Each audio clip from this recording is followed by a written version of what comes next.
1. Baik lagi di podcast Suara 8. We can hear your voice. SMK Negeri 8 Semarang. Idola. Inovatif, disiplin, kolaboratif.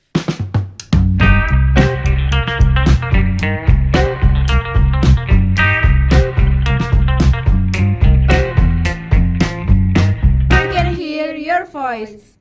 Oke, balik lagi bareng aku Balkis Dan aku Sekar di segmen Charlie atau Cakap Bareng Ahli. Oke, jadi kali ini kita kedatangan MC baru nih. Ini adalah MC kelas 10 pertama kita. Ya, saya penonton. Dan kita nge-MC nggak cuma berdua aja nih. Kita kedatangan narasumber yang dimana narasumber ini ngebahas tentang suatu pembahasan istimewa juga sih menurutku ya, Dek. Jadi, apa ya Kak pembahasannya? Nah, jadi kita itu bakal ngebahas tentang coding. Coding itu apa? Kamu tahu coding itu apa? Waduh, kurang tahu sih Kak, padahal itu jurusanku. Oh, itu jurusanmu. Kamu jurusan apa sih? PPLG. PPLG kan tentang seputar IT gitu kan.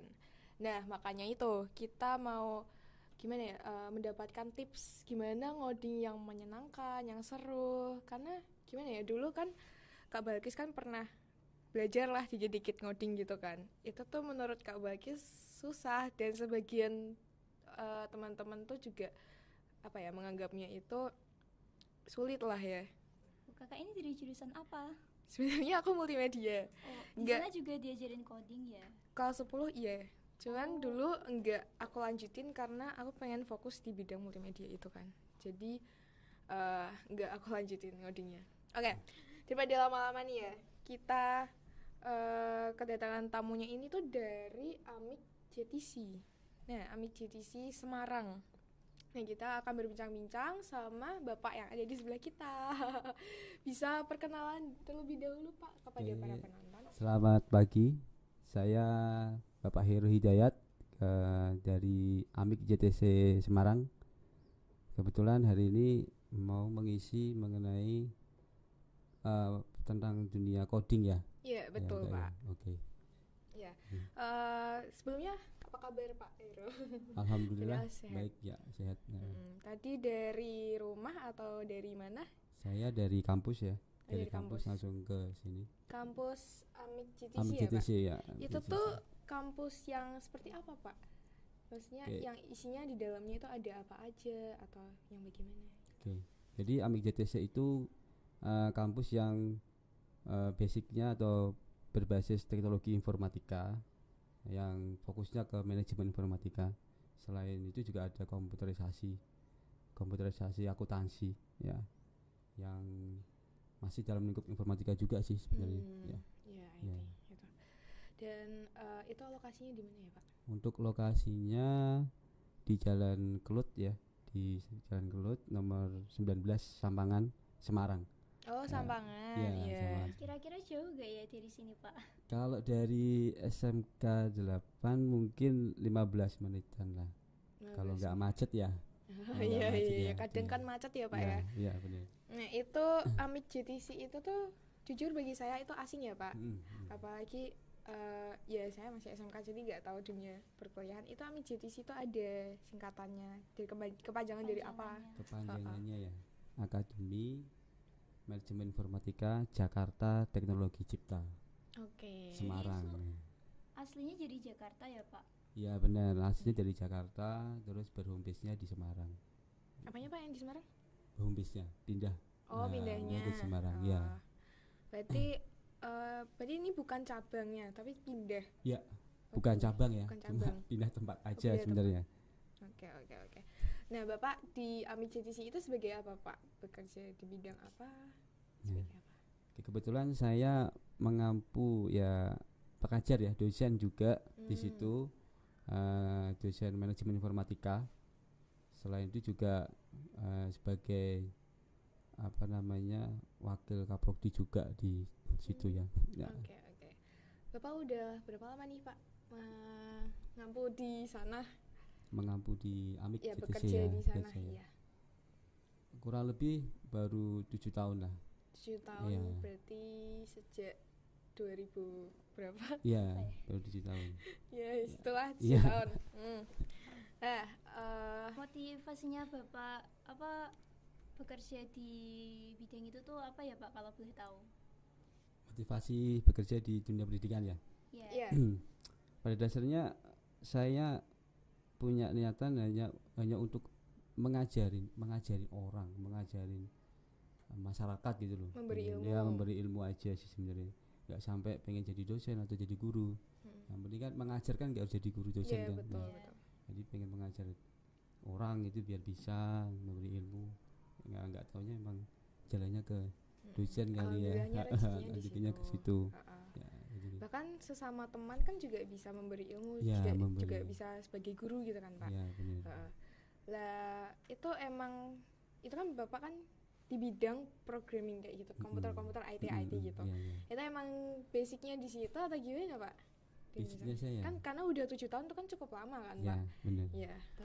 Basicnya emang udah di situ atau gimana? Oh, jadi basic saya bukan di komputer sebenarnya ya. Oh gitu. Basic saya di teknik sipil sebenarnya. Jauh ya Pak? Jauh banget. Jadi semenjak SMK kan kuliahnya sekolahnya di jurusan bangunan ya. Jadi nggak di komputer.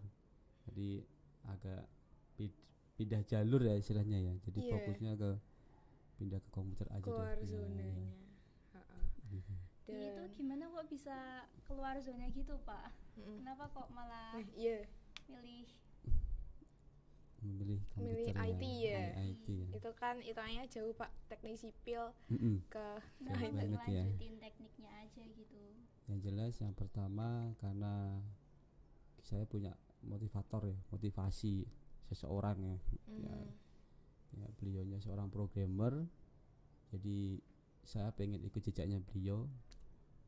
Bagaimana sih biar bisa jadi programmer seperti beliau? Nah makanya saya ambil jurusan komputer. Ya, walaupun tanpa basicnya nggak tahu itu komputer apa sebenarnya. Jadi bener-bener mulai dari nol. Iya mulai dari nol Wow. sebenarnya. Keren ya. Iya. Dan itu setelah lulus SMK, sekolah SMA atau SMK? SMK. SMK. Iya, Oh, setelah lulus SMK. SMK yang pembangunan. SMK 3 saya sebenarnya. SMK 3. SMK 3. Setelah lulus SMK, habis itu masuk kuliah di jurusan IT itu.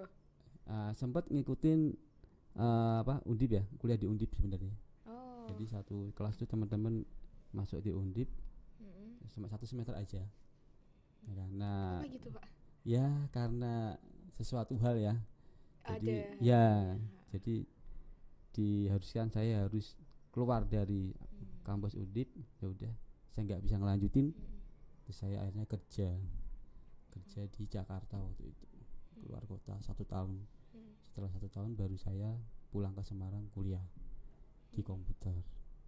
Jadi seperti itu. Malah keterusan sampai sekarang. Sampai keterusan sampai sekarang gitu kan. Nah, gimana perasaannya? Saya penasaran aja sih Pak, sebenarnya iya. basa-basi aja ya Pak Iya, kita. iya, boleh. Gimana sih perasaannya pas belajar ngoding gitu loh Pak? Dari pertama kali sampai sekarang itu kan pasti feel-nya beda kan Pak? Perasaannya dalam belajar kalau sekarang kan udah bisa, udah pro gitu kan, feel-nya bisa. Bentar Kak, aku mau nanya nih Oh Kak. iya, boleh. Kan kalau awal-awal itu kan pasti pernah sering kayak apa gagal gitu terus apa ya? Kan pasti banyak yang namanya error gitu. Kalau bapaknya nemuin error gitu rasanya gimana Pak? Kayak pengen nyerah apa gimana gitu, pernah rasa gitu gak Pak? Kalau saya sih pusing ya Pak. Pusing ya. Kalau saya kalau ada error malah seneng. Kenapa kok gitu? Kok Ya bisa? karena seneng, Pak? ya seneng aja, penasaran kok bisa kayak gini ya. Penasarannya di situ. Jadi kalau udah nemuin kita bisa menaklukkan itu yang namanya bug ya istilahnya komputer. Itu nanti kita punya puas gitu loh. Di situ bisa. Kayak ada effort sendiri. Iya, ya. punya effort semangat sendiri. Wah, bisa nih. Nanti kalau ada error lagi, kita tambah bisa percaya dirinya lebih gitu. Oh iya, karena udah pernah menyelesaikan iya. masalah itu. Merasa Iya, tertantang benar. Gitu. ya. Tapi kalau udah nyerah, ya udah ada kesalahan lagi. Wah, nggak bisa deh, nggak bisa. Seterusnya Makin bakal nyerah gak lagi, bisa. terus akhirnya tinggal toh. Heeh. Nah, gitu. Nah itu yang kita harus teladani, itu jangan pantang menyerah. Iya, benar.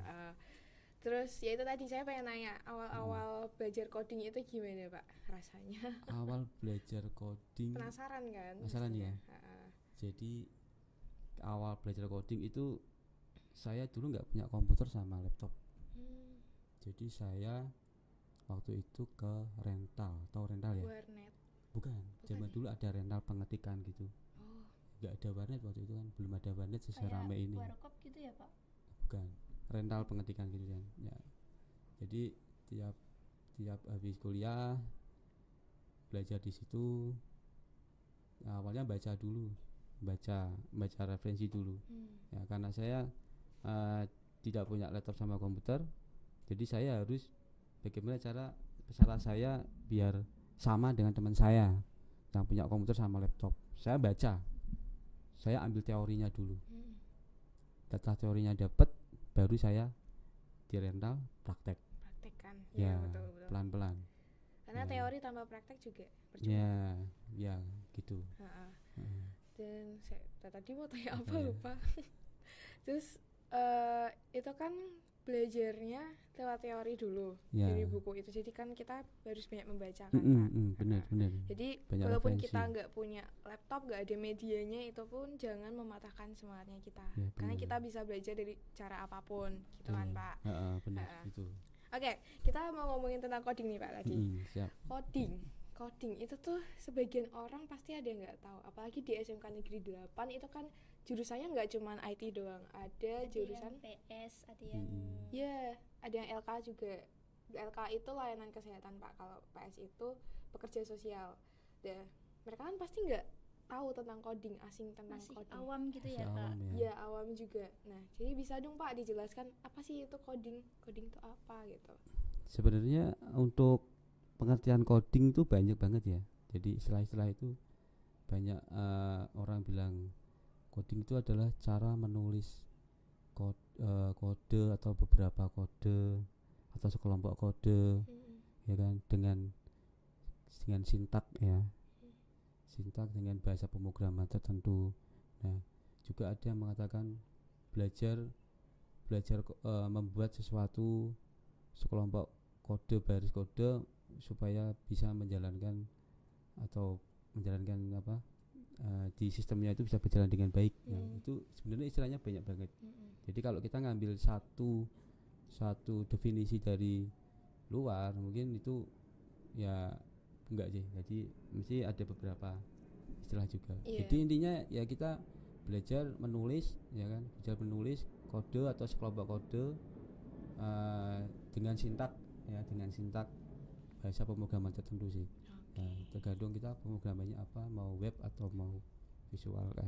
Jadi coding itu dari kata kode. Ya. Kamu udah diajarin belum tentang coding? Baru dasarnya sih Kak. Baru dasarnya. Kalau PPLG kelas 10 itu dasarnya apa? Dari software apa? Kurang tahu sih Kak. Baru diajarin kayak bilangan-bilangannya dulu. Kan ada kayak namanya bilangan biner. Yang 0101 itu. Kalau diajarin konversinya gimana gitu Kak. Kalau semisal ke awal-awal kan biasanya HTML ya Pak namanya. Kalau awal biasanya C ya. C++ ya. C++ ya. Ya kayak gitu. Udah diajarin kamu? Belum. Oh belum. Kayaknya sih belum. Kok kayaknya? Kan siapa tahu diajarin pas aku lagi gak fokus gitu. Kan suka gagal fokus, hilang fokus gitu pas lagi pelajaran. Oh iya sih. Ya biasa lah. Namanya murid Kak. Students. Nah, ada nggak sih Pak? Gimana pas kita mau belajar ngode? Kita harus mulai dari mana dulu? Kalau belajar kode kita harus mulai dari belajar logika dulu. Oh gitu. Belajar logika itu maksudnya yang jadi kita harus tahu apa yang namanya algoritma, ya, logikanya bagaimana, seperti apa. Karena coding kan emang dominasinya matematika, bahasa Inggris gitu ya gitu. Pak. Kayak matematika kelas pas SMP itu ya Pak? Iya, ada. Waduh, kalau itu aku nggak bisa Kak. Aljabar. Iya, nggak bisa itu, nggak paham. Wah, gak apa sih kalau asal kita ada niat, ada pengen mengembangkan diri di bidang itu ya kenapa enggak gitu kan, nyoba-nyoba.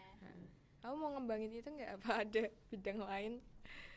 Ada sih bidang lain, tapi ya juga pengen ngembangin codingnya juga. Penasaran kan pasti ya, kan? Penasaran. Nah, tadi awal mulai udah, terus pasti tuh ada aja yang kita udah penasaran, udah nyoba di awal-awal, tapi kita nggak konsisten kayak saya. Nah, itu gimana caranya biar konsisten di bidang tersebut gitu loh? Titik jenuh pasti ada ya. Iya, pasti kita ada. nggak konsisten ya, bad mood ya. Ketika Apalagi kita, pas error-error gitu ya, Pak. jadi gini, kalau ketika kita sedang mengerjakan suatu project, terus tiba-tiba kita nggak mood nih, nggak keluar nih, kita jangan megang itu dulu, kita diam dulu aja. Nah, kita refreshing dulu aja, atau enggak baca materi lagi, teorinya. Jangan megang coding kalau posisi lagi nggak enak ya moodnya ya. Tapi kalau pas moodnya lagi enak, hajar aja. Karena kan biasanya kan ngaruh tuh, ya kan, ide banyak ya. Kalau saya dulu posisi lagi bad mood, saya jalan-jalan. Tapi jalan-jalannya sambil mencari itu solusi gimana ya, kok bisa kayak gitu ya, gimana ya, nah kayak gitu. Sambil berpikir, menjernihkan. muter terus, kok gitu gimana ya, penasaran. Nah, ternyata sampai rumah lagi, buka lagi, ya bisa aja lah. Moodnya baik. Iya, kayak moodnya gitu muncul ya. lagi. Kalau Biasa misal kayak gitu. apa kan biasanya itu tuh banyak ide numpuk di kepala gitu kan Pak. Nah kalau kan itu lagi nemu ya, lagi ada error ya Pak. Terus kita tinggalin project itu terus bikin project baru gitu gimana Pak? Jangan ya, Jangan karena sih. beda ya itu beda alur ya biasanya ya. Beda. Kalau bisa menyelesaikan project yang satu dulu aja. Jangan Fokus. ditunda-tunda. Fokus dulu. Kalau misalkan mau mengerjakan project yang satunya, usahakan digambar aja, pakai alur logika algoritma. Oh, dicatat kasarannya Flowchart, dulu. ya kan, ada DFD kan ada Sketsa DFD, gitu. ada iya. flowchart, ada Jadi itu ERD-nya. emang step by step ya Pak? Ya gitu. Jadi kalau kita sudah punya gambar kayak arsitek ya, kalau arsitek kan itu gambar tuh. Kalau sudah punya alurnya, desainnya, nanti yang project ini bisa dikerjakan. Tinggal melihat alurnya aja. Oke, saya mau tanya. Tadi kan Pak Heru bilang kalau misal bad moodnya itu jelek kayak gitu segala macam. Deh, tapi kalau semisal di pekerjaan, kalau kita sudah bekerja di bidang itu buat di bidang apapun ya Pak, itu kan kita bekerja buat mencari nafkah. Itu kan kadang tuh ada, saya pernah dengar kata-kata dari orang itu, kalau kamu emang bekerja di bidang itu tuh mood apapun nggak dimasalahin, maksudnya Nggak gimana ya? berpengaruh gitu ya Kak? Nggak boleh mempengaruhi. Iya, nggak boleh mempengaruhi karena kamu bekerja. Kalau tergantung mood berarti gimana ya kata-katanya? Kalau tergantung mood itu tuh berarti kamu nggak konsen di pekerjaan itu. Itu gimana? Gitu ya. Jadi kita harus lihat dulu posisi kita ya. Ketika kita sudah mengambil bekerja di software house, otomatis ada namanya ya posisi kita memang harus fokus ke situ, dan pasti ruang lingkupnya itu membuat kita moodnya itu pasti ada. Kecuali kalau kita bekerja di beda bidang, terus kita nyambi jadi programmer. Nah ini ada dua jalur yang berbeda kan. Nah, ketika ada permasalahan di pekerjaan, kita membuat di sini di programmer, pasti buntu, bad mood. Tapi kalau kita satu jalur di programmer, di software house, pasti ada aja nanti moodnya pasti ada. Entah dari teman ngasih masukan. Kan kita kan itu bekerja di tim ya. Kebetulan saya juga pernah kerja di software house di daerah Trogosari itu kan ada tuh. Ya itu satu tim, ruangan kayak gini satu tim.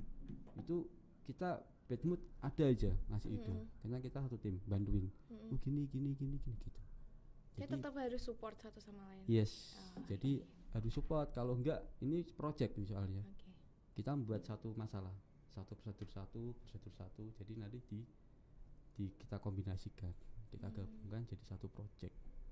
Jadi, Kan itu tim ya Pak? Ya. Kalau di tim kan biasanya ada kayak perbedaan pendapat gitu Pak. Terus nanti bisa cekcok gitu, ribut. Nah kalau gitu tuh penyelesaiannya gimana Pak? Dalam bidang itu ya Pak, programming program gitu. ya. Nah jadi gini, satu project itu kan banyak masalah ya, prosedur ya.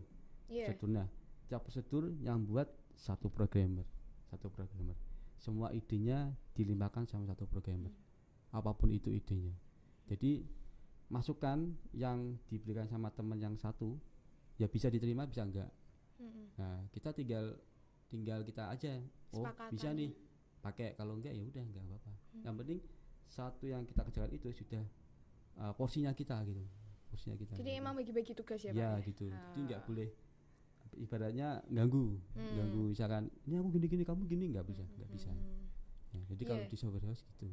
Ntar tugas PJBL juga gitu loh, Dek. Kemarin dari tahun yang lalu itu aku ngamati dari anak-anak RPL itu kan PJBL itu tugas project satu angkatan. Itu emang bagi-bagi tugas, ada yang bikin UI UX-nya, ada yang gitu. bikin alurnya gitu segala macam. Ya ntar angkatanmu nggak tahu ya kayak gitu kayaknya. Nah, Pak, saya kepo sama satu hal. Apa itu? Ada kan di bidang sana itu ada yang namanya developer. Nah, itu apa sih Pak developer itu? Developer itu bisa dikatakan seseorang atau sekelompok orang, ya kan, yang bertugas untuk mewujudkan suatu desain produk atau layanan. Nah, layanan ini bisa juga software atau website. Ya, untuk produknya itu dibuatnya menggunakan baris perintah coding tadi yang rumit, yang menggunakan sintak tadi toh dengan bahasa pemrograman tertentu. Jadi seperti itu gitu. Developer.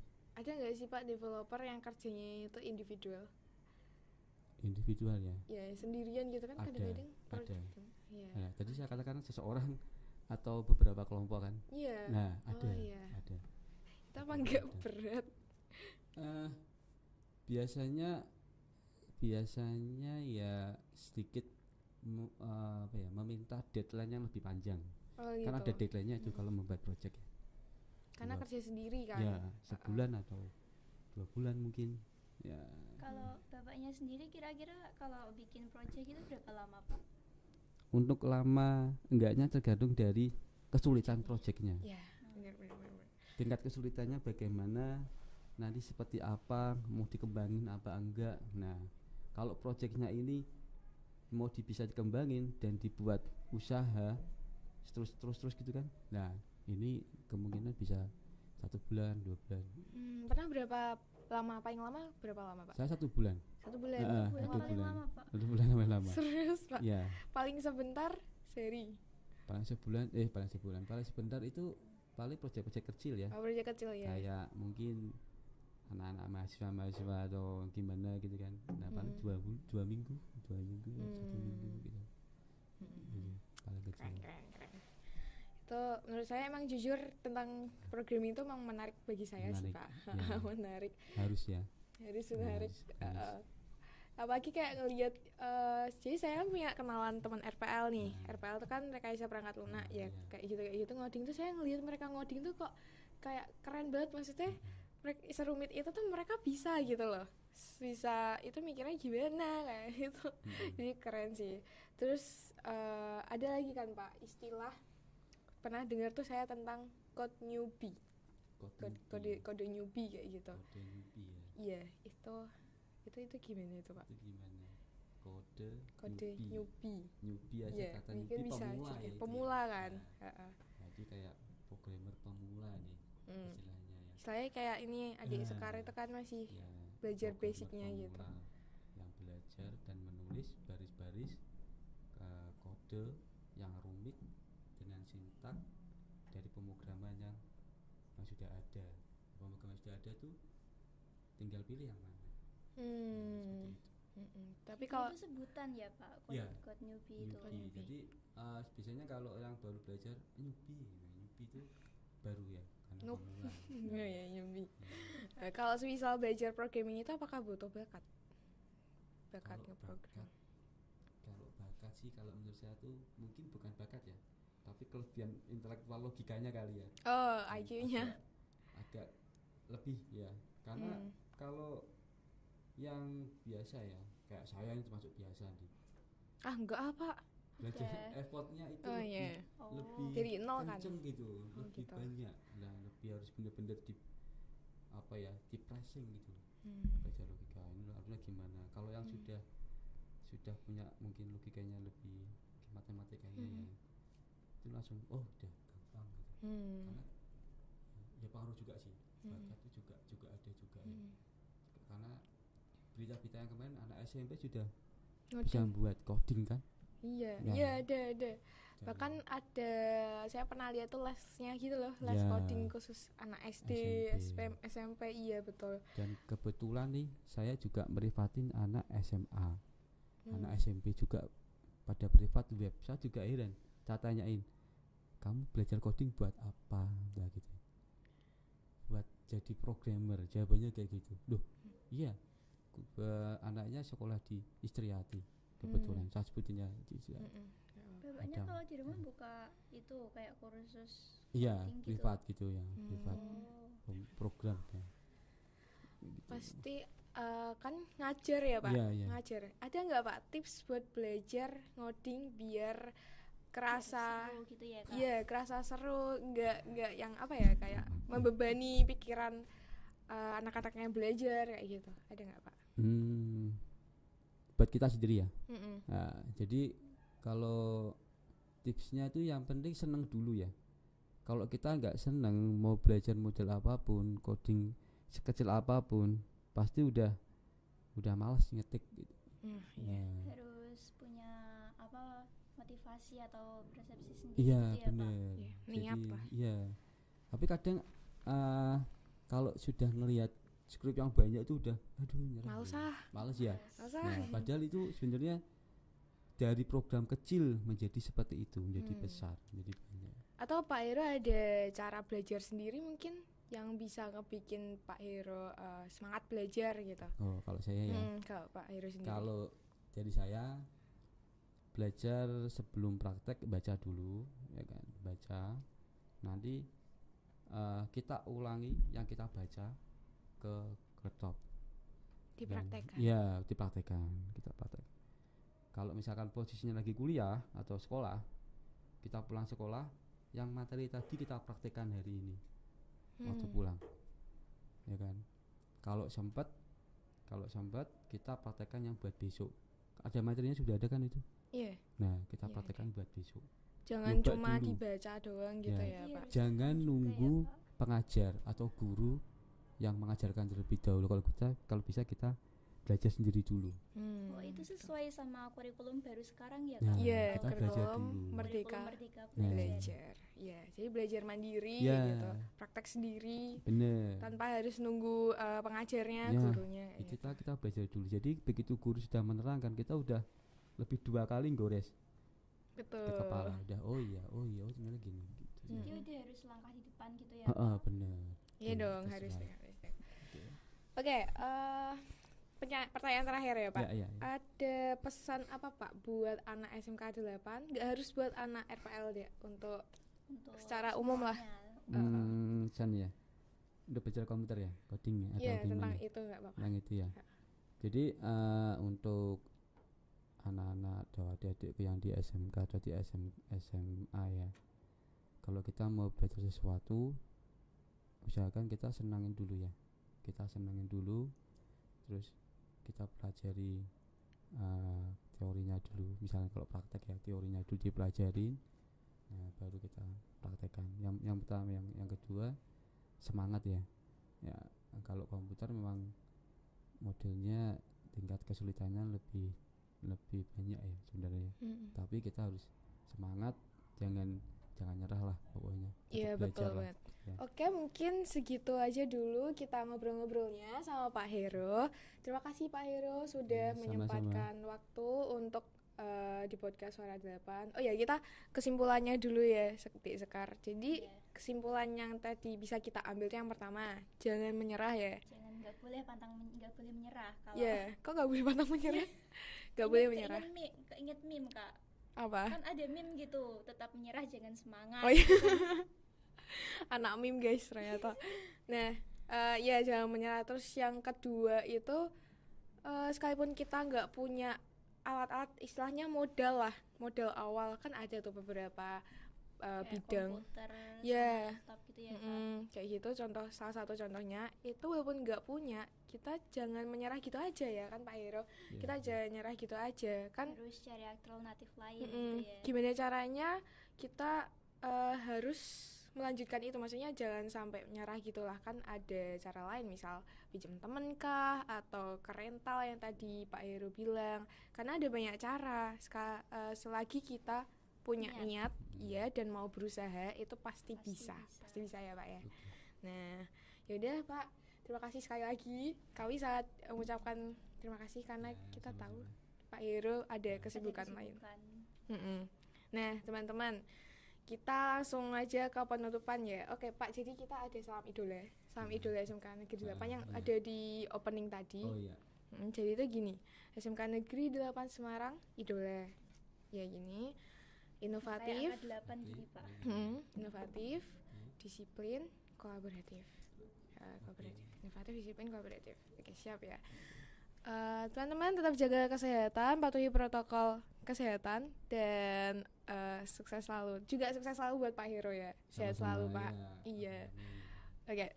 SMK Negeri 8 Semarang idola, inovatif, disiplin, kolaboratif. Oke teman-teman, wassalamualaikum warahmatullahi wabarakatuh.